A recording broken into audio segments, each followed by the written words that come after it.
El reino de Dios y el reino de los cielos. Tomo 1, capítulo 5. El reino de los cielos. La esencia de quienes han de entrar en el reino de los cielos, segunda parte. Continuamos describiendo en este capítulo las características interiores que deben ganar los hijos de Dios que están siendo preparados para entrar en el reino de los cielos. Anhelamos que la lectura minuciosa de este libro sea una buena ayuda para lograr este cometido. Séptimo, pacificadores. La gracia. La séptima característica que deben reunir los santos que han de reinar con el Señor en el reino de los cielos hace referencia a la paz. Ser pacificadores es irradiar la paz del Señor en todo lugar donde el creyente se encuentre, pero la paz es una consecuencia del disfrute de la gracia. En 13 de las 14 epístolas escritas por Pablo y en las 2 de Pedro es constante un saludo, más o menos con las siguientes palabras: gracia y paz sean a vosotros, de Dios nuestro Padre y del Señor Jesucristo. Este saludo que se hizo corriente en los apóstoles para bendecir a los hermanos y a las iglesias a quienes enviaron sus cartas, nos muestra que la paz es la consecuencia lógica del disfrute de la gracia. ¿Qué es la gracia? Algunos creyentes dan una definición superficial y simplista, afirmando que es un don inmerecido, que es algo que nosotros no merecíamos, pero que por la misericordia de Dios nos ha sido dado.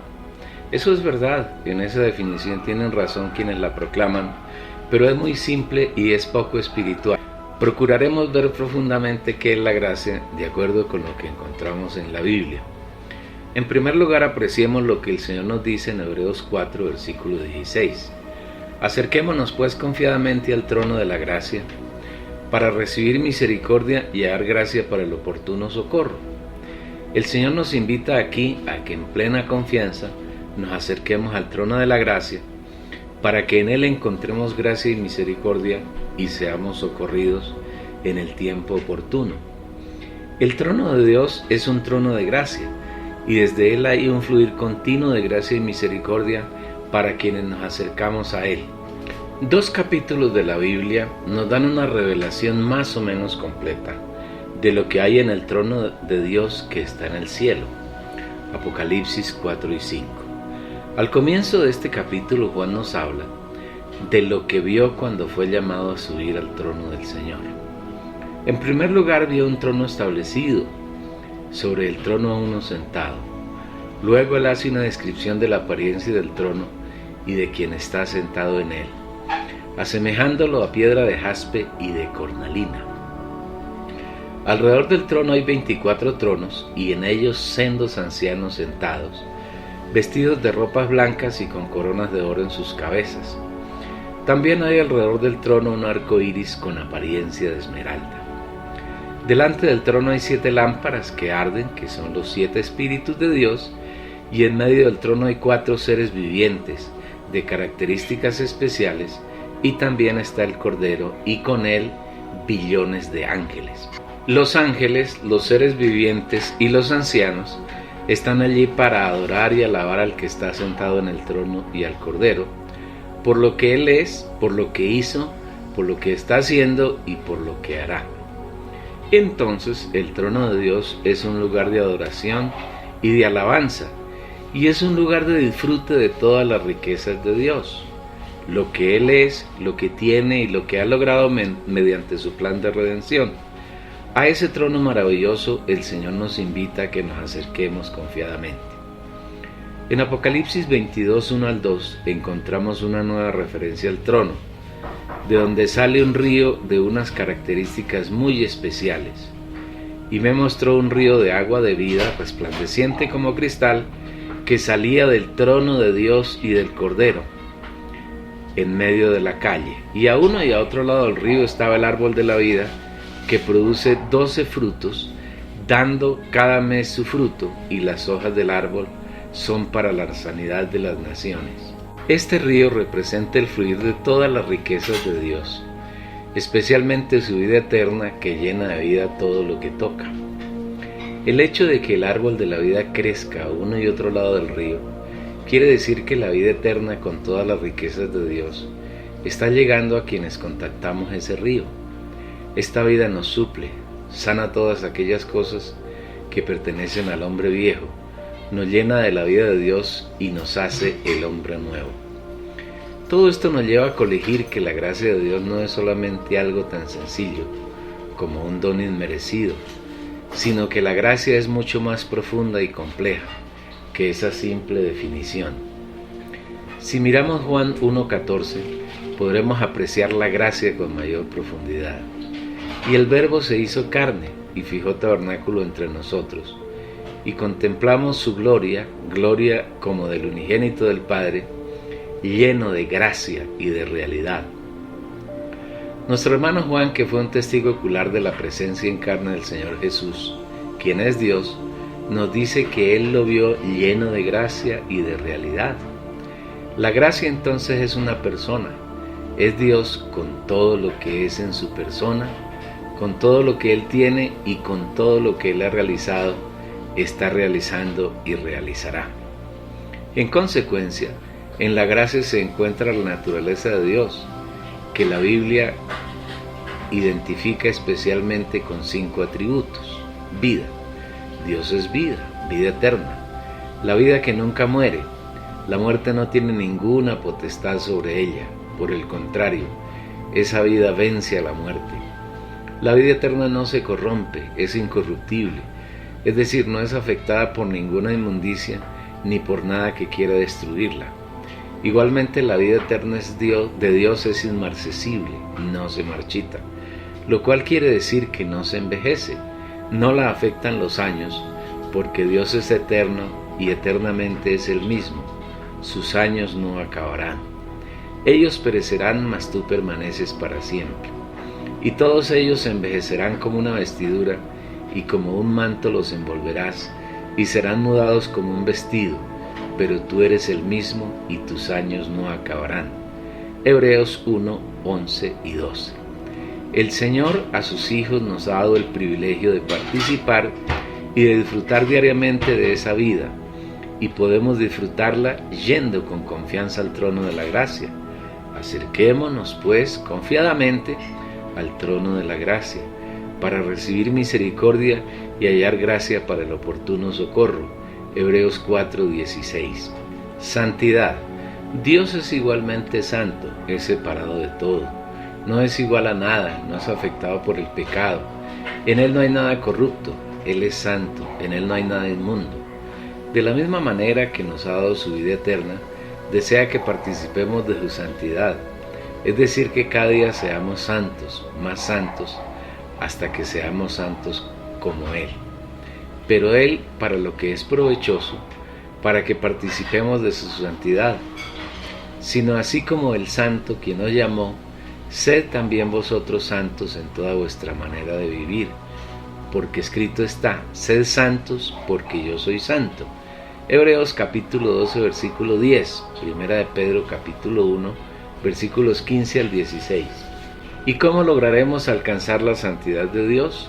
No se logra por nuestro esfuerzo, ni por nuestras obras, se logra simplemente disfrutando de su santidad en la gracia.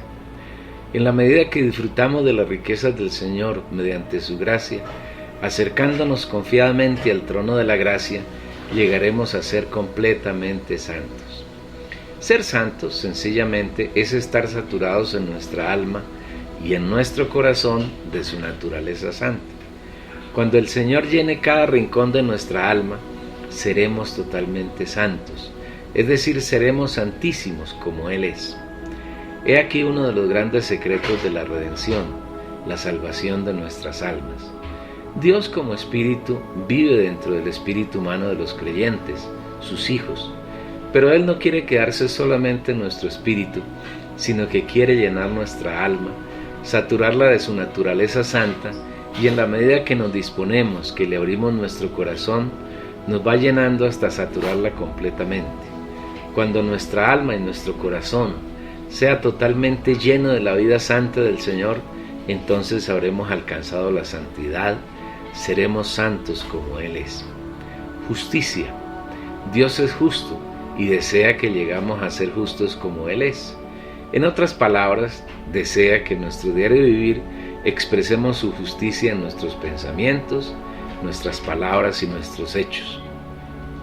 Nuestra vida sin el Señor era llena de injusticias, éramos enemigos de Él, andábamos en esta tierra satisfaciendo los deseos de Satanás.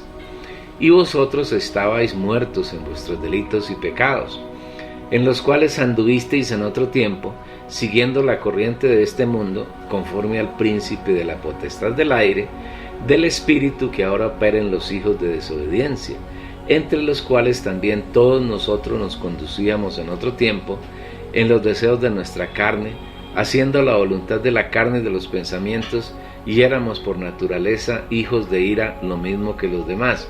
Efesios 2, versículos 1 al 3. Esa era nuestra condición sin el Señor, muertos en delitos y pecados, siguiendo la corriente del mundo, agradando a Satanás, el príncipe de la autoridad del aire. Desobedientes, seguíamos los deseos de nuestra carne y de nuestros pensamientos, y estábamos bajo la ira de Dios por causa de nuestras injusticias. No hay justo ni aún uno, Romanos 3:10. Pero a Dios, que es rico en misericordia, no le importó nuestra condición horripilante. Él vino a vivir entre esa humanidad corrupta hasta la médula. Fue a la cruz, murió y resucitó, entró en el espíritu de los discípulos que lo siguieron mientras estuvo en carne, ascendió, fue entronizado, entró en la plenitud de la gloria de Dios, vino a morar en nuestro ser, y ya no somos injustos, sino que nos hizo su justicia en Cristo.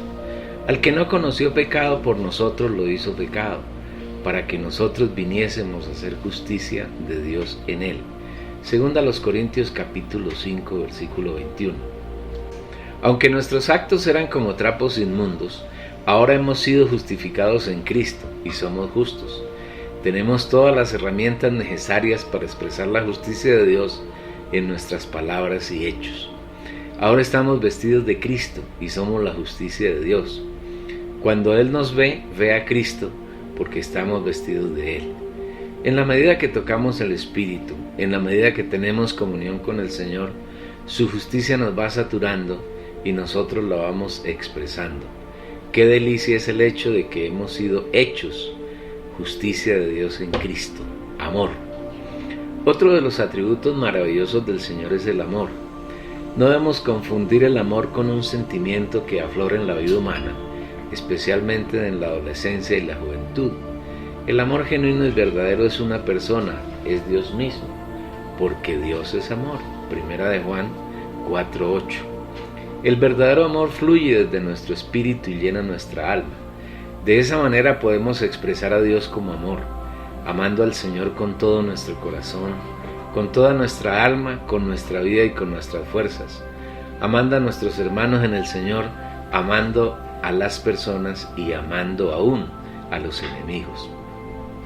Esto nos lleva a colegir que el amor es una labor en la que debemos trabajar diariamente, acordándonos sin cesar delante del Dios y Padre nuestro de vuestra obra de fe, de vuestro trabajo de amor y de vuestra perseverancia en la esperanza en nuestro Señor Jesucristo. Primera Tesalonicenses 1:3.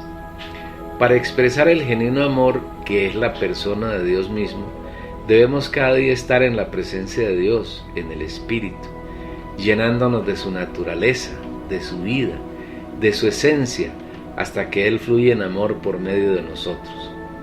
El amor no es nada distinto a la expresión de la vida divina de Dios por medio del creyente. Así pues, amar a los hermanos no es nada distinto a permitir que el amor de Dios fluya entre unos y otros. Amar al prójimo es Dios fluyendo desde mi interior hasta que llega a quien está cerca de mí. Amar a quien me aborrece es permitir que Dios se exprese desde mi ser hasta llegar a esa persona. Un creyente no debe hacer esfuerzos por amar a los hermanos, ni al prójimo, ni a quienes lo malquieren. Su esfuerzo debe centrarse en llenarse del Señor, en disfrutar sus riquezas, y espontáneamente Dios fluirá desde su interior, y sin ningún esfuerzo el Hijo de Dios amará a todos con el amor de Dios y sin restricción. La clave está en vivir en el trono de Dios, disfrutando de todas sus riquezas. Luz. La luz es lo opuesto de las tinieblas. El reino de Dios es un reino de luz. En él no hay la más pequeña sombra. La Biblia nos dice que habita en luz inaccesible, en luz gloriosa, porque el ámbito donde Dios vive es un ámbito de gloria. El único que tiene inmortalidad, que habita en luz inaccesible, a quien ninguno de los hombres ha visto ni puede ver, al cual sea la honra y el poder sempiterno. Amén. 1 Timoteo 6:16. Este versículo declara dos cosas admirables. La primera, que Dios es inmortal, Él no muere. Su vida es eterna. Y la segunda, que Él habita en luz inaccesible, luz que no puede ser vista por ningún hombre. Esto era así antes de que Dios viniera en Cristo como hombre. Cuando Dios se manifiesta como el Padre es inaccesible, no puede ser visto por ningún hombre. Pero cuando Él se hace carne en Jesús, ahora Él está con los hombres, es Emmanuel. Es palpable, es visible, es contemplable, como lo declara Juan en su primera carta. Lo que era desde el principio, lo que hemos oído, lo que hemos visto con nuestros ojos, lo que hemos contemplado y palparon nuestras manos tocante al verbo de vida, y la vida fue manifestada. Y hemos visto y testificamos y os anunciamos la vida eterna, la cual estaba con el Padre y se nos manifestó. Lo que hemos visto y oído os lo anunciamos también a vosotros, para que también vosotros tengáis comunión con nosotros, y nuestra comunión verdadera es con el Padre y con su Hijo Jesucristo. Primera de Juan capítulo 1 versículos 1 al 3. Nuestro hermano Juan nos dice que él, junto con los demás discípulos que anduvieron con el Señor, mientras Él estuvo en la tierra en carne, oyeron con sus oídos, vieron con sus ojos y palparon con sus manos algo. ¿Y qué es ese algo? Lo que era desde el principio. ¿Y qué era desde el principio? Veámoslo en la Biblia. En el principio era el Verbo, y el Verbo era con Dios, y el Verbo era Dios. Juan 1:1. En el principio era Dios. Lo que Juan y sus compañeros vieron es la vida de Dios que estaba escondida en el Padre y se nos manifestó. Y aquel Verbo fue hecho carne y habitó entre nosotros, y vimos su gloria, gloria como del unigénito del Padre, lleno de gracia y de realidad. Juan 1:14. Ese magnífico Verbo, que es Dios, en quien está la vida eterna, se hizo carne, se nos manifestó. Y Juan junto con sus compañeros lo vio, lo contempló y lo palpó con sus manos. Juan no es egoísta, él no quiere quedarse solo con este elevado disfrute, sino que él quiere que nosotros tengamos la misma experiencia y aún superior a la que ellos tuvieron mientras anduvieron con Jesús en carne. De cierto os digo, el que en mí cree, las obras que yo hago, él las hará también, y aún mayores hará, porque yo voy al Padre. Juan 14, versículo 12. Por eso Él nos escribe, para que nosotros tengamos la misma comunión que Él tuvo, para que también vosotros tengáis comunión con nosotros. Jesús ha muerto y ha resucitado, y al resucitar ha venido como el Espíritu de realidad a morar en nosotros. Y ahora podemos tener la realidad y el disfrute de todas esas cosas estupendas que hay en Dios. Nada nos impide tenerlas y gozarlas cada día. Nuestra comunión verdadera es con el Padre y con su Hijo Jesucristo. Nosotros hoy estamos en el Padre y en el Hijo por el Espíritu y gozamos todo lo que Dios es. Todo esto lo tenemos en realidad para que vivamos llenos de gozo. Estas cosas os escribimos para que vuestro gozo sea cumplido. Primera de Juan 1:4. Es por eso que el Espíritu continúa hablándonos, y este es el mensaje que hemos oído de Él y os anunciamos. Dios es luz y en Él no hay ningunas tinieblas. Primera de Juan 1:5. Cuando Dios vino a la tierra en Cristo, vino la luz, y la luz disipa las tinieblas. Estas nunca podrán prevalecer contra aquella. ¿Y qué tiene que ver esto con nosotros? Antes de que Cristo viniera a los hombres, el mundo estaba lleno de tinieblas, gobernado por Satanás en una densa oscuridad. Pero cuando Jesús apareció entre los hombres, apareció la luz.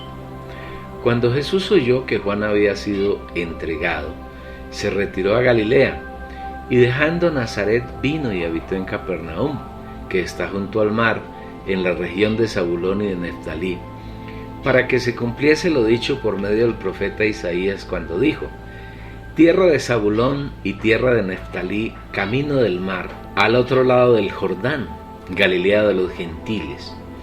El pueblo asentado en tinieblas vio gran luz, y a los asentados en región y sombra de muerte, luz les amaneció. Mateo 4, 14 al 16. Ahora la luz no solo está con nosotros, como estuvo con Zabulón y Neftalí, sino que la luz está en nosotros, para que las tinieblas sean totalmente derrotadas y disipadas, y vivamos en un permanente día. En el primer día de la recreación, Dios separó la luz de las tinieblas, y en el cuarto puso las dos grandes lumbreras y las estrellas para separar el día de la noche, y la noche y el día tienen la misma duración. Pero nosotros, quienes estamos y vivimos en el Señor, progresivamente debemos tener noches más cortas y días más largos. Es decir, cada vez debemos vivir más tiempo en la luz, en la comunión verdadera del Padre y del Hijo, por medio del Espíritu de realidad. Cuando llegue la eternidad, la nueva Jerusalén, en ella no habrá noche. Ya no hará falta la lumbrera mayor, porque viviremos en un eterno día. Viviremos por la eternidad en Dios como luz. Pero los hijos del reino de los cielos, quienes estamos siendo entrenados para entrar en él cuando venga el Señor, debemos aprender a vivir la realidad de la nueva Jerusalén hoy, ya, en este día.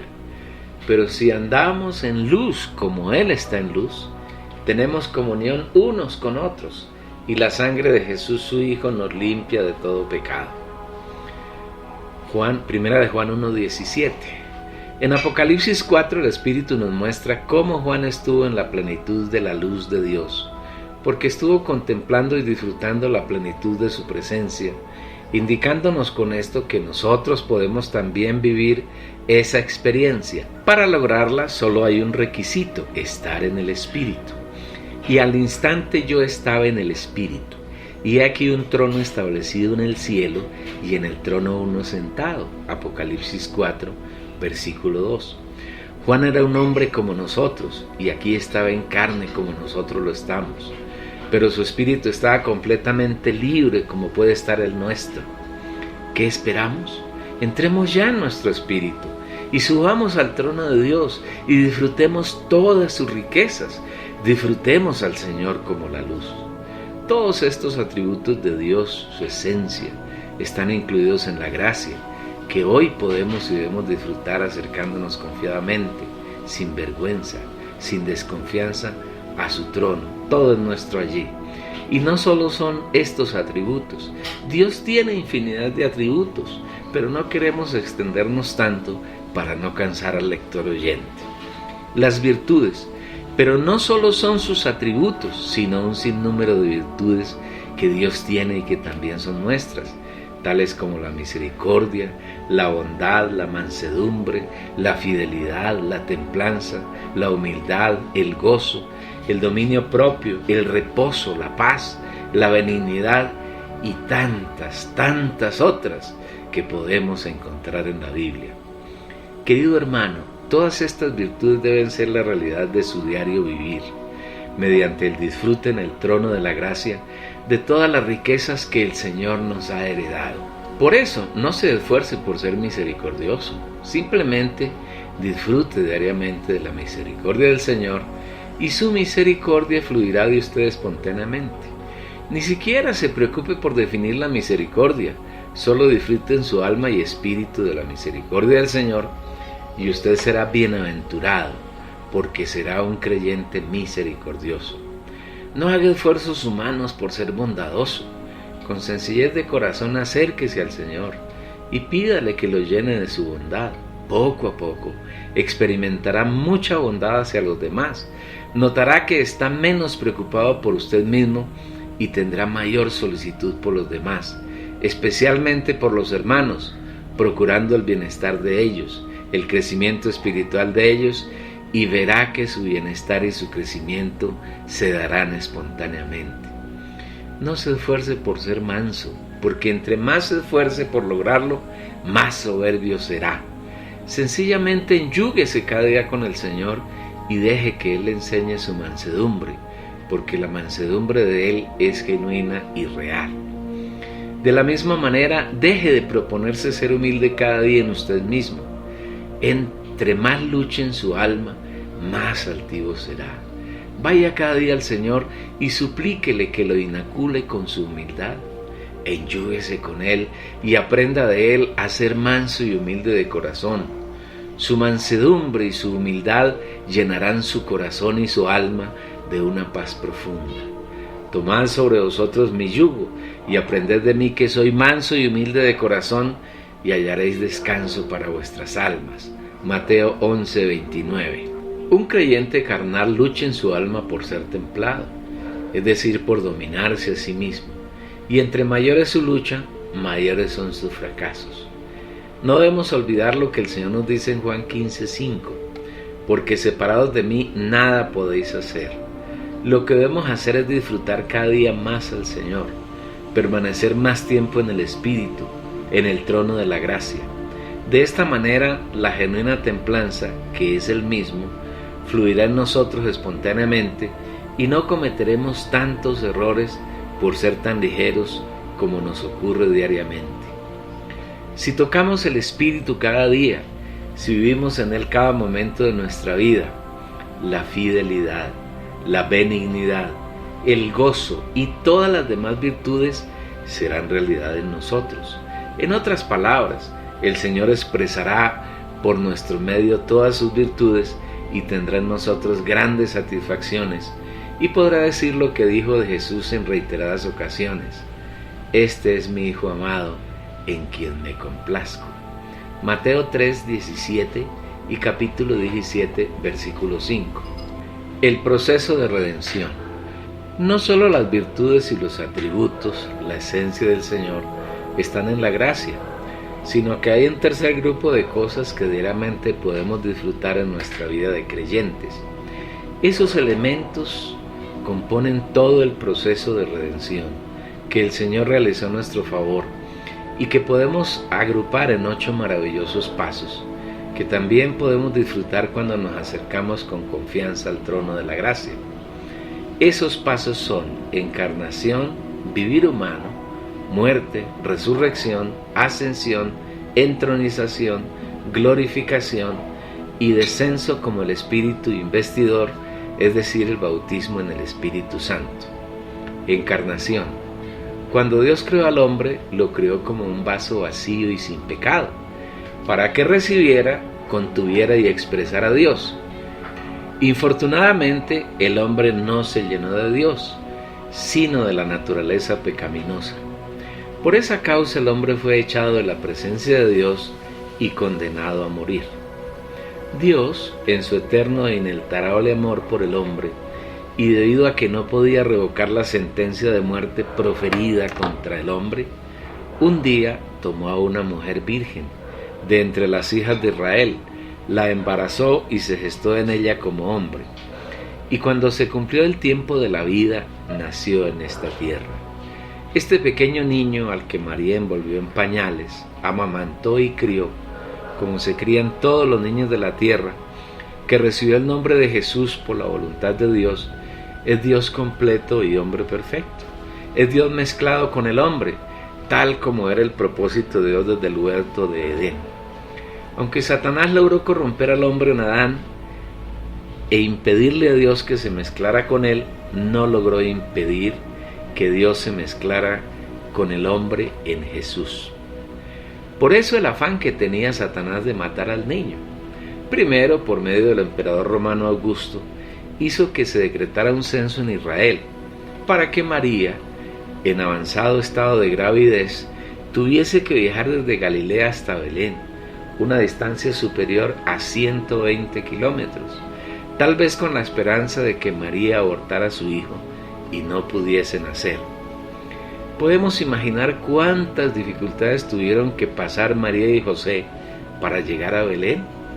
Tuvieron que recorrer caminos escabrosos, llenos de salteadores, tal vez dormir a la intemperie, estar en peligro de ser despedazados por fieras, y en fin, un sinnúmero de dificultades con las que Satanás pretendía que Jesús muriese antes de nacer. Después, llegados a Belén, no encontraron un lugar donde hospedarse y tuvieron que ir a un establo y allí alumbrar al Hijo de Dios mezclado con el hombre. Como no tuvo éxito en su patraña, soliviantó a Herodes para que hiciera matar al niño. A Herodes no le importó sacrificar a un gran número de otros niños. También en esto fracasó Satanás. José, su padre putativo, tuvo que ir a Egipto con el niño y con su madre, pero su vida fue conservada. Después, cuando murió Herodes, el emisario de Satanás, Jesús regresó con su madre y con José a la tierra de Israel y se establecieron en Galilea. La encarnación de Dios en Jesús es el comienzo de su obra de redención a favor del hombre, y es maravillosa porque encierra varios hechos muy importantes. En primer lugar, es el cumplimiento del deseo que Dios tuvo cuando creó al hombre, mezclarse con él para los dos ser uno. Cuando Dios creó a Adán, lo puso en el huerto de Edén frente al árbol de la vida, que representa a Dios mismo, con el fin de que el hombre lo comiese, y así Dios y el hombre fuesen uno. Pero Adán fracasó porque en lugar de comer del árbol de la vida, comió del árbol de la ciencia del bien y del mal, y se hizo uno con Satanás. El propósito de Dios se aplazó. Pero ahora en Jesús, Dios y el hombre son uno solo. Están mezclados. Dios ahora está feliz porque el deseo de su corazón es una realidad. En segundo lugar, antes de que Dios se hiciera carne en Jesús, Él estaba separado del hombre y de los hombres. Se relacionaba con algunos hombres como los patriarcas, luego con el pueblo de Israel por medio de los sacerdotes, de algunos reyes y de los profetas. Pero de manera general, entre Dios y los hombres había un distanciamiento insalvable. Es más, nadie podía ver a Dios y seguir viviendo, debido a su gloria, a su santidad, a su luz contrastada con el pecado, las tinieblas y la condición caída del hombre. Pero ahora Jesús es llamado Emmanuel, que traducido es Dios con nosotros. Dios ahora no solo está en el cielo, sino que ha venido a morar entre los hombres. Si hubiésemos tenido la oportunidad de encontrarnos con Jesús, mientras Él anduvo en carne en la tierra, en ese pequeño hombre de unos cuantos centímetros de estatura, en ese hombre de apariencia corriente, moraba el Dios eterno, el Dios todopoderoso, el creador de todas las cosas, nuestro creador. Más aún, Él era Dios. Esto es magnífico. Aunque no tuvimos la oportunidad de ver y de tocar a Jesús en carne, hoy, los creyentes, somos aún más bienaventurados, porque tenemos una oportunidad mayor que veremos un poco más adelante. Vivir humano. La Biblia no habla mucho del Señor Jesús después de que Él, con sus padres, regresó de Egipto y se estableció en Nazaret, a excepción del pasaje cuando tenía 12 años, que fue llevado a Jerusalén para ser presentado en el templo, con el fin de que asumiera sus obligaciones religiosas como miembro de la nación de Israel, conforme a los ritos establecidos en la ley de Moisés. Desde esa edad hasta los 30 años, la Biblia no relata nada de la vida de Jesús, a excepción de decir que Jesús crecía en sabiduría, en estatura y en gracia ante Dios y ante los hombres. Lucas capítulo 2 versículo 52. Muchos estudiosos de la Biblia se quejan del silencio que ésta guarda acerca de la vida de Jesús en el curso de 18 años, entre los 12 y los 30. Algunos hasta se han atrevido a inventar un poco de historias fantasiosas y mentirosas acerca del proceder de Jesús en su adolescencia y el comienzo de su juventud. Sin embargo, el versículo arriba anotado lo dice todo. En estos 18 años, Jesús como hombre estaba llenando su alma y su corazón y saturándolo con la naturaleza divina del Padre. Dios estaba creciendo en él como hombre y manifestando sus atributos y virtudes ante los hombres. Fueron 18 años de permanente y plena comunión con el Padre. Como hombre, su estatura llegó a ser igual a la estatura de Dios. Cuando tenía alrededor de 30 años, edad a la que los sacerdotes comenzaban su servicio en el templo, Jesús inició su vida pública y comenzó por someterse a Juan, su primo, quien había sido constituido por Dios para ser el precursor del Salvador. Juan lo bautizó en el río Jordán y allí comenzó su ministerio a la vista de los hombres. Como Satanás es porfiado en tratar de obstruir el plan de Dios, una vez que Jesús hubo sido bautizado y como hombre investido exteriormente del Espíritu Santo, fue llevado por éste al desierto, donde ayunó 40 días, después de los cuales apareció el diablo para tentarlo. El enemigo estaba convencido de que como Adán, el primer Adán, había caído fácilmente en su engaño, no encontraba ninguna razón para que Jesús, el postrer Adán, el segundo hombre, no cayera en sus redes de la misma manera. Con esa esperanza se propuso tentarlo. Pero ¡oh sorpresa! Jesús había aprovechado sus 30 años anteriores y como hombre había saturado su alma completamente de Dios. Y Satanás no encontró un solo resquicio por donde pudiera acomodarse en la persona de Jesús. En la tentación, Jesús le propinó una estrepitosa derrota. Desde ese momento, en un periodo que algunos estudiosos de la Biblia afirman ser de 3 años y medio, Jesús vivió en la tierra, complaciendo y agradando totalmente al Padre, demostrando que no hay ninguna razón para que un hombre totalmente mezclado con Dios no lo agrade total y plenamente. Todos los pensamientos que Jesús tuvo estando en carne, todas las palabras que Él habló, todas las cosas que Él hizo, fueran realizadas por Dios, en el Padre y por el Espíritu a través del Hijo. Con esto nos demostró que un hombre redimido, en quien Dios habita, puede hacer solamente las obras que Dios hace en él. Por eso Él afirma poco antes de su muerte: de cierto os digo, el que en mí cree, las obras que yo hago, Él las hará también, y aún mayores hará porque yo voy al Padre. Juan capítulo 14, versículo 12. Todo lo que hizo Jesús lo hizo con el propósito de darnos ejemplo para que sigamos sus pisadas.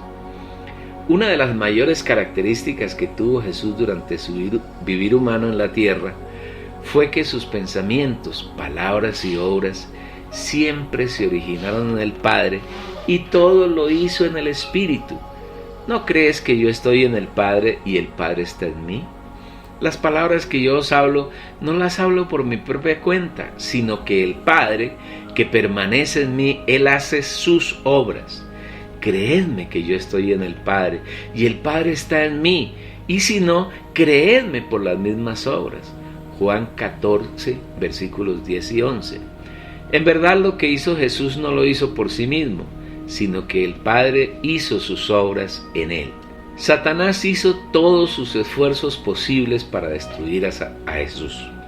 Como no pudo triunfar en la tentación, usó a muchas personas para hacerle daño, para calumniarlo, para difamarlo, para acusarlo falsamente, pero todo se constituyó en una derrota para el adversario.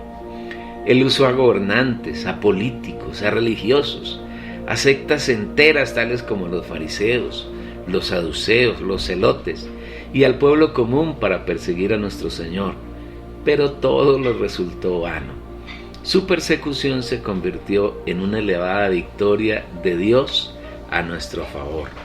En vista de que nada pudo hacer a lo largo de más de 30 años, se le ocurrió darle un golpe maestro, asesinarlo, quitarle la vida, soliviantando a los hombres poderosos para que le dieran la muerte más infame, la muerte en la cruz, porque esta era una muerte denigrante, pesada y horrible, que incluso estaba prohibida en la ley judía. Muerte. Dios creó al hombre para que viviera, Él no podía crearlo para morir, porque la muerte es un elemento extraño a Dios y en Él no puede haber muerte. Recordemos que la muerte es consecuencia del pecado, y como en Dios no hay pecado, tampoco puede haber muerte. por tanto, como el pecado entró en el mundo por medio de un hombre y por medio del pecado la muerte. Romanos 5:12. En estas condiciones el hombre podía vivir eternamente, pero para lograrlo debía comer del árbol de la vida, es decir, debía llenarse de la vida eterna que es Dios mismo, y en Génesis 2 está representado por ese árbol. Pero Dios conocía que en el huerto podía entrar Satanás con su naturaleza de pecado y de muerte, y que el hombre podía contaminarse con esos dos elementos corruptos del diablo.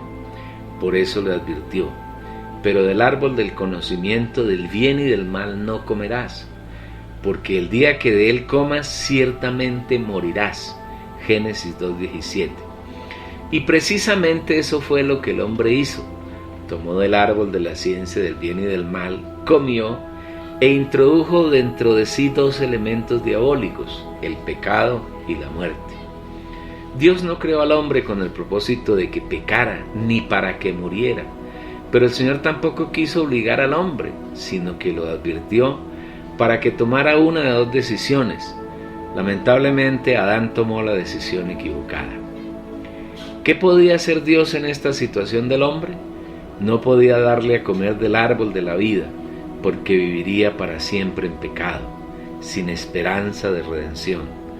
Dios no podía proceder de manera distinta a impedirle que alargara su mano y comiera del árbol de la vida. Y dijo Jehová Dios: he aquí el hombre es como uno de nosotros, sabiendo el bien y el mal. Ahora pues que no alargue su mano y tome también del árbol de la vida y coma y viva para siempre. Génesis capítulo 3, versículo 22. El Señor entonces siguió el camino al árbol de la vida y echó al hombre del huerto de Edén. Desde entonces todos los hombres mueren y su muerte es totalmente inútil. Ahora Dios tenía que derrotar la muerte, aplastarla y destruirla. ¿Cómo? Él mismo se hizo hombre. El Dios eterno, el Señor omnipotente y omnisciente, tomó a una mujer llamada María, la embarazó, se gestó en ella como hombre durante 40 semanas, al final de las cuales nació como hombre, para vivir en esta tierra su vida divina en la vida humana. ¿Y para qué Dios hizo así? Para poder morir. Como Dios, Él no podía morir, porque como Dios es eterno, la muerte no puede tocarlo, pero como hombre sí puede hacerlo, y al morir derrotó la muerte, porque después de su muerte resucitó. Así que por cuanto los hijos son participantes de sangre y carne, de igual manera Él también participó de lo mismo, para destruir por medio de la muerte al que tiene el imperio de la muerte, esto es, al diablo, y librar a todos los que por el temor de la muerte estaban durante toda la vida sujetos a esclavitud. Hebreos 2, versículos 14 y 15. Con su muerte Jesús derrotó al diablo que tiene el imperio de la muerte y derrotó a la misma muerte. Veamos esto con un ejemplo. Si usted tiene una casa y es destruida completamente por un incendio, esa casa nunca más podrá ser. Usted puede volver a construir en el lugar donde estaba la casa antes de ser destruida, pero ya no será la misma casa que se quemó. Así use el mismo diseño. De todas maneras será otra casa. Jesús murió para que la muerte ya no se enseñoree de nosotros y para que quienes vivíamos esclavos por el temor de la muerte seamos totalmente libres. Otro aspecto que tiene la muerte de Jesús es que cuando Él murió, todos nosotros morimos con Él. Porque el amor de Cristo nos constriñe pensando esto, que si uno murió por todos, luego todos murieron. Segunda a los Corintios capítulo 5 versículo 14. Para Dios, con la muerte de Cristo, la humanidad caída y pecadora llegó a su fin, murió y desapareció. Cristo ha resucitado y los creyentes hemos resucitado con Él. Ya no morimos. Usted preguntará, ¿acaso los hijos de Dios no mueren? Efectivamente mueren, pero muere solamente su cuerpo, que fue el más damnificado por el pecado. Pero el espíritu y el alma del hombre, cuando se separan del cuerpo, no mueren, sino que van al paraíso a esperar la resurrección en un cuerpo glorioso que ya no tiene ninguna relación con el pecado ni con la muerte. En verdad, los hijos de Dios no mueren, entran en un sueño de reposo temporal hasta la venida del Señor. Cuando abrió el quinto sello, vi bajo el altar las almas de los que habían sido muertos por causa de la palabra de Dios y por el testimonio que tenían, y clamaban a gran voz diciendo: ¿Hasta cuándo, Señor, santo y verdadero, no juzgas y vengas nuestra sangre en los que moran en la tierra? Y a cada uno se le dio vestiduras blancas, y se les dijo que descansasen todavía un poco de tiempo, hasta que se completara el número de sus consiervos y sus hermanos, que habían de ser muertos como ellos. Apocalipsis capítulo 6 versículos 9 al 11. Este pasaje nos muestra que quienes han dormido en el Señor están descansando. El Señor Jesús, mediante su muerte, además de derrotar a Satanás y a la muerte, quitó de en medio otras cosas que nos impedían acercarnos a Dios: el pecado, que es la naturaleza de Satanás, inoculada en el hombre y que él llevó en la cruz, especialmente en las últimas 3 horas de su martirio. Cuando vino la hora sexta, hubo tinieblas sobre toda la tierra hasta la hora novena. Y a la hora novena Jesús clamó a gran voz diciendo: Eloí, Eloí, lama sabactani, que traducido es: Dios mío, ¿por qué me has desamparado? Marcos 15, versículos 33 al 34. Entre la hora sexta y la hora novena del día, Dios quitó de Jesús la unción exterior para juzgar en él el pecado y destruirlo. El siguiente día vio Juan a Jesús que venía a él y dijo: He aquí el Cordero de Dios que quita el pecado del mundo. Al que no conoció pecado, por nosotros lo hizo pecado, para que nosotros viniésemos a hacer justicia de Dios en él. Juan 1, versículo 29, segunda a los Corintios 5, 21, versículo 21. Además de quitar el pecado, la naturaleza de Satanás, de en medio, por el derramamiento de su sangre, nos limpió de todas nuestras conductas opuestas a Dios, pecados que cometimos y cometemos como consecuencia de esa naturaleza diabólica. En él tenemos la redención mediante su sangre, el perdón de nuestros pecados, conforme a las riquezas de su gracia. Efesios 1, versículo 7. El mundo, que es todo un sistema complejo y poderoso, que Satanás usa para atrapar a los hombres en sus redes, fue aniquilado y destruido mediante la cruz de Cristo. El mundo es sutil y engañoso, y mediante él Satanás atrae a la humanidad y muchas veces a los hijos de Dios y los hace enemigos de él. Adúlteros, ¿no sabéis que la amistad del mundo es enemistad contra Dios? Cualquiera pues que decide ser amigo del mundo se constituye enemigo de Dios. Santiago 4, versículo 4. El Señor Jesús, mediante su sacrificio, se ofreció a Dios como un cordero sin mancha, para cumplir todos los sacrificios que Dios exigía a su pueblo en la ley: el sacrificio por el pecado, el sacrificio por los pecados, la ofrenda de paz y el holocausto. Antes éramos enemigos de Dios, y mediante su cruz Él nos reconcilió. Antes de su muerte, los dos pueblos que para Dios había en la tierra, judíos y gentiles, fueron reconciliados y hechos uno, y cumplió las ordenanzas, decretos y estatutos que la ley oponía entre nosotros y Dios, y que nadie, a excepción de Jesús, podía cumplir. En fin, la muerte del Señor Jesús es gloriosa y triunfal. La religión pagana del catolicismo y buena parte del protestantismo, entre comillas, celebran en la llamada, entre comillas, Semana Santa, la muerte del Señor y enseñan a los seguidores a estar tristes, compungidos y afligidos. Quien debe estar triste y preocupado es el diablo, porque pensó que aniquilando la vida de nuestro Señor destruiría su plan de redención, pero el gran damnificado fue Satanás, porque en la cruz el Señor lo derrotó, lo aplastó, acabó su naturaleza y nos liberó de la esclavitud a que estuvimos sometidos por más de 4 milenios. Los religiosos que piensan que la cruz de Cristo es una pesada carga, difícil de llevar, están totalmente equivocados, porque la cruz es el medio por el cual el Señor nos liberó de todas las cargas que nos aplastaban, causadas por el pecado, y nos dio la plena libertad de llegar a la presencia de Dios sin ningún impedimento. Así que, hermanos, teniendo firme confianza para entrar en el lugar santísimo por la sangre de Jesús, entrada que Él inauguró para nosotros como camino nuevo y vivo a través del velo, esto es de su carne. Hebreos 10, versículo 19. La cruz es una derrota para Satanás, pero para el Señor y para nosotros los hijos de Dios es una gran victoria. Por eso el Señor no dice que carguemos la cruz, sino que la tomemos. Entonces Jesús dijo a sus discípulos: si alguno quiere venir en pos de mí, niéguese a sí mismo y tome su cruz y sígame. Mateo 16, versículo 24. Tomar es bien diferente de cargar. El Señor sí tuvo que cargar la cruz, y para Él fue pesada y muy dura de soportar. Cada instante que pasó desde el momento en que fue arrestado hasta que fue crucificado y muerto en la cruz fue de intenso e indescriptible dolor y sufrimiento. Pero cada minuto que transcurría en la cruz, el Señor iba destruyendo uno a uno los elementos de la obra corruptora de Satanás, hasta que al final de la hora novena exclamó: consumado es. Juan 19:30.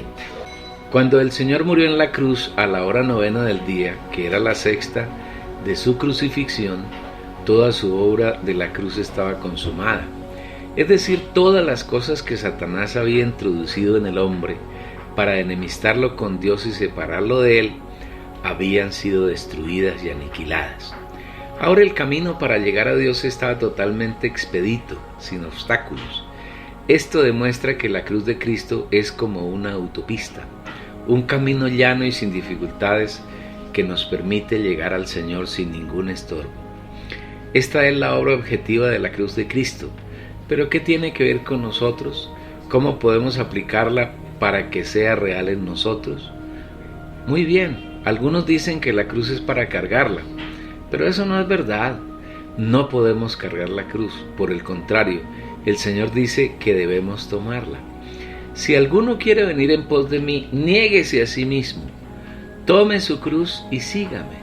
Mateo 16, versículo 24. Para seguir al Señor, que es un asunto voluntario, si alguno quiere venir en pos de mí, primero debemos tomar nuestra cruz. ¿Qué es nuestra cruz? Es hacer nuestra la cruz de Cristo. Es decir, tomar toda la obra que el Señor hizo mediante su muerte en la cruz y hacerla nuestra disfrutándola. Por ejemplo, en cuanto al viejo hombre, el Señor en la cruz lo crucificó, lo mató y lo anuló. Sabiendo esto, que nuestro viejo hombre fue crucificado juntamente con él, para que el cuerpo de pecado sea anulado, a fin de que no sirvamos más al pecado como esclavos, porque el que ha muerto ha sido justificado del pecado. Romanos capítulo 6, versículos 6 y 7. El Señor Jesús tomó nuestro viejo hombre, que no es nada distinto a nuestra naturaleza humana, especialmente nuestra alma, unida a Satanás. Ese viejo hombre fue crucificado y muerto por el Señor.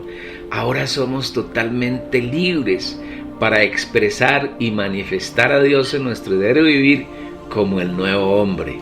El Señor tomó ese viejo hombre y en su cruz lo anuló y lo mató y nos liberó del pecado para que ya no sirvamos más al pecado, la naturaleza satánica, sino para que sirvamos al Señor.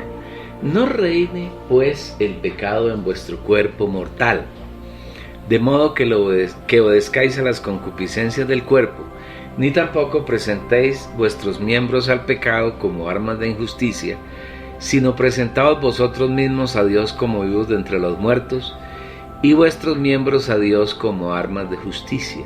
Romanos 6, versículos 12 y 13. Otros dicen que debemos tomar la cruz para crucificarnos. Tampoco es verdad, porque la única crucifixión eficaz para nuestra redención es la de Cristo, y esa ya ocurrió una vez para siempre. Si nosotros pudiésemos crucificarnos, esa crucifixión sería totalmente ineficaz. Pablo, hablando por el Espíritu, dice: pero lejos esté de mí gloriarme, sino en la cruz de nuestro Señor Jesucristo, porque en el mundo me es crucificado a mí y yo al mundo. Gálatas 6:14. Cuando entramos en nuestro espíritu, donde Dios vive como el Espíritu, La cruz de Cristo se hace eficaz en nuestra vida y somos crucificados para el mundo y el mundo es crucificado para nosotros. Es decir, no tenemos ninguna eficacia ni éxito ni atracción en el mundo y tampoco el mundo es atractivo para nosotros. Un crucificado no puede hacer nada. Estando en el Espíritu, nosotros nada somos y no hacemos nada para el mundo. Tampoco el mundo es nada para nosotros. En ese sentido nos gloriamos en la cruz de Cristo. Aquí debemos recordar que el mundo es el sistema construido por Satanás a lo largo de los siglos, sistema que pretende suplir las necesidades que tiene el hombre de sustento, abrigo, seguridad y diversión.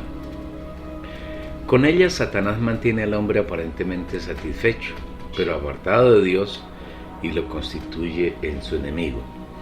Adúlteros, ¿no sabéis que la amistad del mundo es enemistad contra Dios? Cualquiera pues que decide ser amigo del mundo se constituye enemigo de Dios. Santiago 4:4. En otras palabras, si somos amigos del mundo, somos enemigos de Dios. Pero si somos amigos de Dios, somos enemigos del mundo. Dios y el mundo son totalmente incompatibles. Podríamos hablar tantas cosas de este tema, pero para no dejar el punto central, debemos detenernos afirmando que la cruz que debemos tomar diariamente es la cruz del Señor Jesús.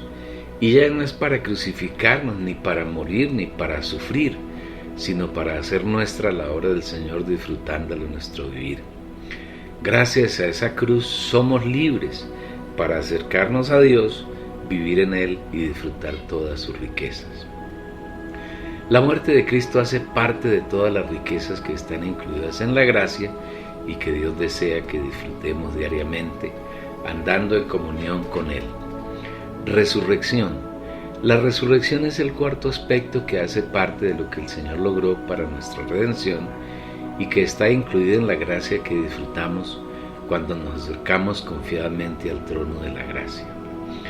Es necesario que miremos los 8 pasos dados por el Señor para nuestra redención como en un todo completo e indivisible, y a la vez que tengamos revelación y luz sobre cada uno de ellos, para que disfrutándolos seamos llenos de la persona del Señor y podamos alcanzar la meta que el Señor nos ha trazado, la cual consiste en llenarnos de ello hasta toda la plenitud de Dios, para que seas llenos hasta la medida de toda la plenitud de Dios. Efesios 3, versículo 19. Jesús como hombre necesitaba morir para que por medio de su muerte cumpliese todos los justos requisitos exigidos por Dios para que el hombre pudiera acercarse a Él. Con su muerte, nuestro Señor Jesús los cumplió todos y eliminó y anuló los obstáculos que Satanás había interpuesto entre Dios y nosotros, impidiéndonos tener comunión con Él. Pero si Jesús solamente hubiese llegado hasta la muerte, su muerte hubiese sido inútil. Solo habría sido una muerte más de un hombre más. Pero ahora hay una fuente de alegría indescriptible, la resurrección del Señor. Con su resurrección, el Señor dio varios pasos que son muy importantes en la aplicación de su redención a nosotros, sus hijos. En primer lugar, al resucitar, Él venció a la muerte, y la muerte ya no se enseñorea más de Él y tampoco de nosotros, porque cuando Él murió nosotros morimos con Él, y cuando Él resucitó nosotros resucitamos con Él, y juntamente con Él nos resucitó y asimismo nos hizo sentar en los lugares celestiales en Cristo Jesús. Efesios capítulo 2 versículo 6. Antes de que Jesús muriese y resucitase, todos los hombres estábamos bajo el cautiverio de Satanás por el temor a la muerte, y librar a todos los que por el temor de la muerte estaban durante toda la vida sujetos a esclavitud. Hebreos 2:15. El Señor ha resucitado, con su resurrección ha vencido la muerte y nos ha librado de ella y del temor que sentíamos por ella. La muerte ya no se enseñorea de nosotros, porque morimos con Cristo y con Él hemos resucitado para no morir jamás. Una vez que el Señor resucitó de los muertos, se presentó al Padre como las primicias de entre los muertos, porque todo este plan magnífico se había originado en Él y solo Él tenía el derecho de disfrutarlo en primer lugar. como las primicias del fruto de su labor. Jesús le dijo: no me toques, porque aún no he subido a mi Padre. Mas ve a mis hermanos y dile: subo a mi Padre y a vuestro Padre, a mi Dios y a vuestro Dios. Mas ahora Cristo ha resucitado de los muertos. Primicias de los que durmieron es hecho, pero cada uno en su debido orden: las primicias, Cristo, luego los que son de Cristo en su venida. Juan 20, versículo 17, Primera a los Corintios, capítulo 15, versículos 20 y 23. En segundo lugar, hay aquí un hecho magnífico que es necesario observar detenidamente, hacerlo realidad y disfrutarlo. Si usted es cuidadoso en la consideración de las Santas Escrituras, notará que hasta aquí Jesús había hablado de mi Padre. Igualmente trató a sus seguidores de mis discípulos, pero en el primero de los versículos que acabamos de leer vemos dos expresiones distintas: mis hermanos, mi Padre y a vuestro Padre. Hasta aquí Jesús era el Hijo único, unigénito de Dios, pero ahora, aunque sigue siendo el unigénito, también es el primogénito, es decir, es el primero entre muchos hermanos hijos de Dios, los cuales somos nosotros. Antes de que Jesús muriera y resucitara, Dios tenía solamente un Hijo en todo el universo. Jesús era su único Hijo. Pero ahora que Él ha pasado por la muerte y la resurrección, tiene muchos hijos. Ahora Dios tiene una familia numerosa. Él como nuestro Padre, y primero unos pocos, pero ahora unos cuantos millones de seres humanos como sus hijos. Y junto con Él conformamos la familia más maravillosa que hay en el universo, la familia de Dios. Así que ya no sois extranjeros ni advenedizos, sino conciudadanos de los santos y miembros de la familia de Dios. Efesios 2:19. En tercer lugar, una vez que Jesús resucitó, hizo algo todavía más estupendo: mezcló a sus discípulos con Dios. Cuando llegó la noche de aquel mismo día, el primero de la semana, estando las puertas cerradas en el lugar donde los discípulos estaban reunidos, por miedo de los judíos, vino Jesús, y puesto en pie en medio les dijo: paz a vosotros. Y habiendo dicho esto, sopló en ellos y les dijo: recibid el Espíritu Santo. Juan 20, versículos 19 y 22. Después de que Jesús nació de María, en la tierra había un hombre mezclado con Dios. Ese pequeño niño que María dio a luz, que lo envolvió en pañales y lo amamantó, y que le dio todo el cuidado y el cariño que una madre le prodiga a su hijo, es Dios completo, mezclado con la humanidad. Dios y un hombre hechos uno. En Jesús, Dios recobró lo que Satanás había dañado en el huerto de Edén. Por eso Jesús es llamado en la Biblia el postrer Adán y el segundo hombre. El postrer Adán llegó a ser espíritu vivificante. El segundo hombre es del cielo. Primera a los Corintios, capítulo 15, versículos 45 y 47. Pero desde la noche en que el Señor Jesús resucitó, Dios no solamente está mezclado con un hombre, sino con un grupo de ellos. ¿Cuántos había en la noche de la resurrección en el lugar donde los discípulos estaban escondidos por miedo a los judíos? No lo sabemos, pero había allí más de uno, tal vez 11 o 20 o un número superior a 100. Lo que sabemos es que Tomás no estaba, y lo más importante es que el Señor resucitado se sopló como el Espíritu Santo para dentro de ellos, se hizo uno con ellos en su espíritu humano. Ahora Dios es Padre no solo del unigénito, sino que tiene un número plural de hijos. Es también nuestro Padre. Aleluya. 40 días más tarde, cuando Jesús ascendió, eran 120 que permanecieron durante 10 días en el aposento alto, llenándose del Espíritu. Pasados 10 días, el Espíritu se manifestó y fueron más de una decena de miles los hombres y mujeres mezclados con Dios, porque en Hechos 12 nos dice que los que recibieron al Señor eran como 3,000, sin contar las mujeres y los niños. Días más tarde, en Hechos 4, fueron como 5,000 varones los que recibieron al Señor, lo cual quiere decir que si sumamos mujeres y niños, superaríamos las 15,000 almas. De esta manera vemos en el libro de los Hechos cómo se va mezclando con Dios decenas, centenas, miles y millares de hombres y mujeres que Dios había predestinado para su gloria. Todo gracias a que Jesús murió y resucitó de entre los muertos con el propósito de mezclarse y hacerse uno con la raza humana. Todos estos pasos que el Señor dio para redimirnos, entre los cuales está la resurrección de los muertos, hacen parte de la gracia que hoy podemos disfrutar sin restricción ni limitación. Ascensión. Después de que Jesús fue al Padre para que éste disfrutase las primicias de su obra más elevada de resurrección, en la noche vino a los discípulos y se metió dentro de ellos para permanecer así por toda la eternidad. Los siguientes 40 días se manifestó una y otra vez a ellos, con el fin de que aprendieran a vivir una vida totalmente nueva, teniendo a Dios morando en sus espíritus, que aprendieran a vivir la vida divina mezclada con la vida humana.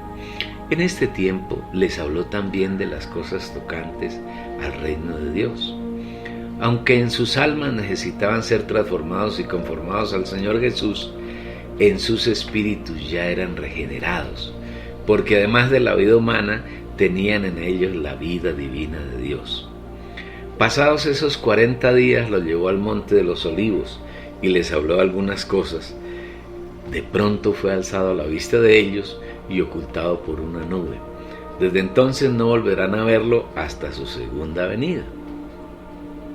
El hecho de que Jesús ascendiera implica que ahora Él está por encima de todas las cosas terrenales, que nada ni nadie está por encima de Él, pues Efesios y Hebreos declaran que Él subió incluso por encima de los cielos. El que descendió es el mismo que también subió por encima de los cielos para llenarlo todo, porque tal sumo sacerdote también nos convenía, santo, inocente, incontaminado, apartado de los pecadores y encumbrado por encima de los cielos. Efesios capítulo 4 versículo 11, Hebreos 7 versículo 26. En su ascensión nada terrenal, ni diabólico, ni pecaminoso, ni inmundo puede afectarlo. Ya no hay problema, por grande y gigante que sea, que pueda apabullarlo. Él está por encima de todo. Y lo más precioso en todo esto es que nosotros estamos con Él y en Él. Esa obra tan elevada no tiene el propósito de llenar de fama a Jesús y hacerlo muy grande, sino que es una obra hecha a nuestro favor, para que nosotros participemos de ella y la disfrutemos. Por fe estamos sentados con Él en lugares celestiales, y juntamente con Él nos resucitó, y asimismo nos hizo sentar en los lugares celestiales en Cristo Jesús. Efesios 2:6.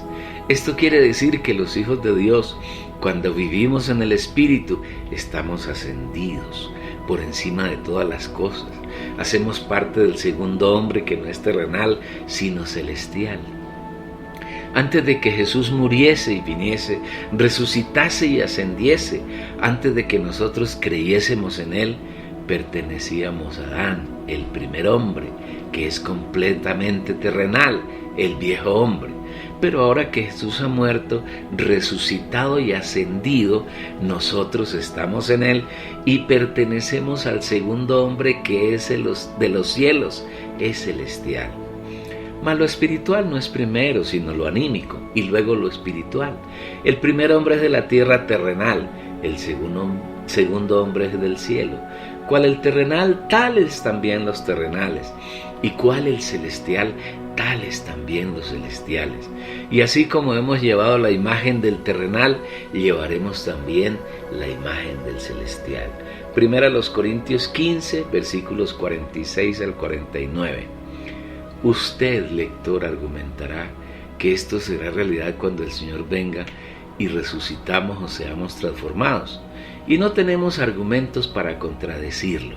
Sin embargo, debemos decirle que hoy tenemos el Espíritu Santo como las arras de nuestra herencia, y que viviendo en Él podemos disfrutar por fe de todas estas riquezas que el Señor preparó para nuestro gozo. podemos acercarnos confiadamente al trono de la gracia cada día y disfrutar de todas las riquezas que el Padre ha preparado para nosotros, incluso la ascensión del Señor Jesús. Si usted no aprovecha el tiempo que el Señor le da para vivir en esta tierra, si no usa ese tiempo para disfrutar de toda la riqueza que Él nos ha preparado, usted puede estar seguro de que no podrá entrar en el reino de los cielos cuando el Señor venga. En ese reino solo podrán participar aquellos que estén saturados de Él. Entronización, glorificación y derramamiento. Jesús, una vez resucitado con un cuerpo espiritual, ascendió al cielo para sentarse en el trono del Padre y ser entronizado como Dios sobre todo el universo y entrar en la gloria de Dios, en la cual vive por la eternidad. Una vez que Él fue sentado en su trono y glorificado con la gloria que tuvo con el Padre, en la eternidad antes del tiempo, no se quedó quieto, sino que continuó con la obra que se había propuesto antes de la fundación del mundo. Lo primero que hizo fue llenar en su espíritu y su alma a los 120 que estaban en el aposento alto en Hechos 1, con su naturaleza, su vida y su esencia. Pasados 10 días, cuando vino la segunda gran fiesta que los judíos celebraban por mandato de la ley, Él vino sobre cada uno de ellos, como el Espíritu, en forma de lenguas de fuego, y los llenó exteriormente, es decir, los vistió de su poder, para que ellos junto con el Señor, o el Señor junto con ellos, llevaran adelante su obra, la obra que el Señor ha planeado, y que se extenderá hasta el comienzo de la eternidad, la nueva Jerusalén después del reino milenario. Fue así como el día de Pentecostés vino como el Espíritu de poder, como el vestido de sus discípulos, para llenar exteriormente a esos 120 hijos de Dios que habían obedecido su mandato cuando les dijo. Y estando reunido con ellos les mandó que no se fueran de Jerusalén, sino que esperasen la promesa del Padre, la cual les dijo: oísteis de mí. Porque Juan bautizó con agua, mas vosotros seréis bautizados en el Espíritu Santo dentro de no muchos días. Hechos capítulo 1 versículos 4 y 5. Ese bautismo no debe entenderse como una llenura interior, sino como un revestir exterior de poder, porque ellos habían recibido el Espíritu Santo en su interior la noche de la resurrección. Y durante los 40 días subsiguientes a la resurrección y durante los 10 días que permanecieron en el aposento alto, estos 50 días fueron usados por el Señor para llenar el alma de los discípulos. Por eso las palabras de Hechos 2:1 son muy dicientes. Cuando se cumplió plenamente el día de Pentecostés, estaban todos unánimes, juntos en el mismo sitio. Ser unánimes es tener una misma alma. Ánime es alma, es decir, un mismo pensamiento, un mismo sentir y un único deseo. Pero ese pensamiento, ese mismo deseo y ese único sentir no era el pensamiento de Pedro, ni de Juan o de Santiago o de algún otro discípulo, sino el pensamiento, el sentimiento y el deseo del Espíritu. Esta es una prueba de que estaban llenos, saturados del Señor, y el Espíritu pudo obrar en ellos según su voluntad. El alma de esos hermanos estaba saturado de las riquezas del Señor. Su obra no se limitó en ese día, sino que se extendió a todo lo largo del libro de los Hechos, continuó a lo largo de 20 siglos y aún hoy continúa desarrollándose, porque si miramos detenidamente el libro de los Hechos, no se cerró, no concluyó, sino que permanece abierto y permanecerá así hasta el final del milenio, cuando entremos en la Nueva Jerusalén. Algunas Biblias llaman a este hermoso libro de la Biblia los Hechos de los Apóstoles, y personalmente no nos gusta mucho ese título.